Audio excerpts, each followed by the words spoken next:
All right, now it's time, everybody, to explain Conversation A. In Conversation A, Sally and Dennis enter the service center at the朱銘Museum.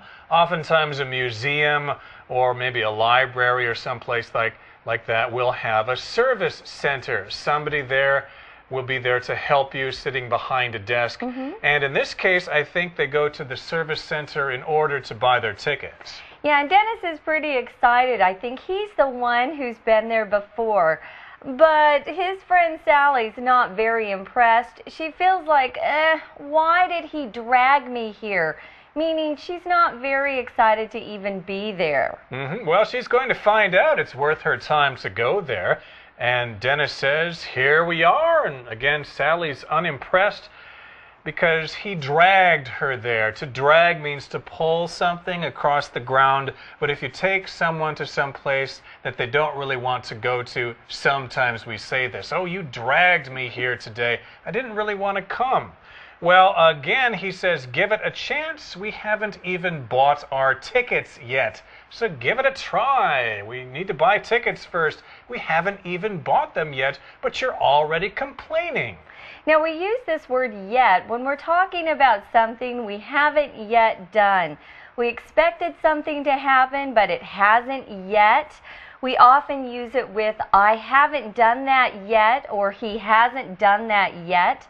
It's something that's supposed to happen in the future, but it hasn't happened quite yet. So you'll add that at the end of your sentence when you haven't done it before and you're expecting to in the future. Well, because they want to go in the museum, they need to buy their tickets. So Dennis buys or purchases the tickets. To purchase just means to buy. It's a fancy way of saying you're going to buy something. Yeah, there's really no difference between buy and purchase. Purchase just sounds a little bit more formal sometimes. Well, he gets the tickets, but Sally's worried. She has a project, probably a school project at home she needs to be working on. She says she has a sculpture that's due in 3 days. Sculpture is a piece of artwork. An artist usually uses something like stone or wood or clay and uses either a tool to shape that material or maybe their hands if it's soft like clay. And if something's due, this is a word that means it's something you have to have done by a certain date. And we know Sally's got only 3 days left. Right, so it's due in 3 days, and if she doesn't finish it in 3 days, she might be in trouble with her teacher. Well, Dennis says, well, that's why I brought you here. That's the reason for some inspiration. And that, of course, means that you see something and it makes you think about doing something new and exciting.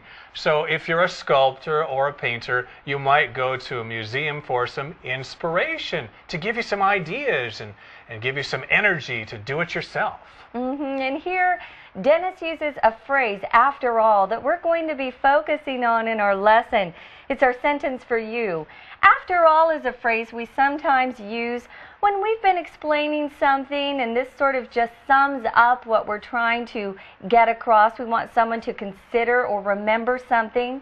So here he's saying, hey, this is why I brought you here. There's lots of inspiration. After all, or here's the real reason,朱銘is really a great living sculptor. In fact, the greatest living sculptor alive in Taiwan. And after all is our sentence for you for today. Let's take a closer look.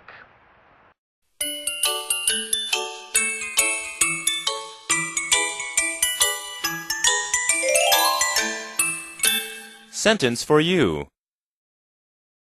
After all.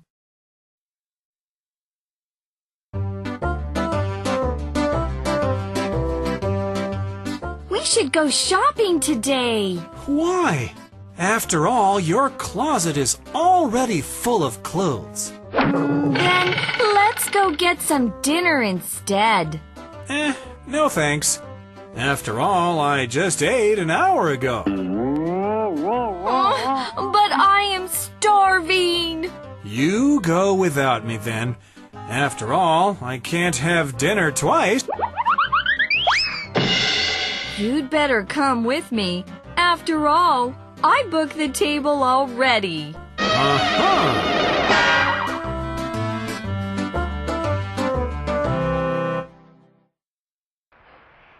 Now, if you're a sculptor, you're someone who sculpts, which means you do take a tool or your hands and you mold or shape a material. It can be hard, like a rock, or soft, like clay. And that's what this artist has done. He has sculpted a lot of sculpture. So you'll see that as you go to the朱銘Museum. Right, so the sculptor is the person, the sculpture is the thing that the sculptor makes. Well, Sally looks around and she says, I know朱銘is Taiwan's most famous living sculptor, the greatest one, but honestly, this is just like every other modern art museum that I've been to. Yeah. She doesn't think it's special at all. Modern art, of course, is art made, say, within the last 100 years or so, and there are lots of modern art museums around. I guess she's kind of bored with them. Yeah, maybe she's been to a lot of museums and she's looking for something a little different. But you know what? She's going to find it in this museum. It's very special. And her friend Dennis looks like he's kind of excited to show her she's wrong. That's right. And he says, don't worry, you will see in a few minutes. You'll see here just means you will understand. So right now, you probably don't think this museum is special at all, but just wait until you check it out. When you walk around and see what this museum has to offer, maybe you're going to change your mind. You will see and you will understand in just a few minutes. Okay, we're going to go take a few minutes break and listen to our Chinese teacher, and then we'll be back to continue with our program.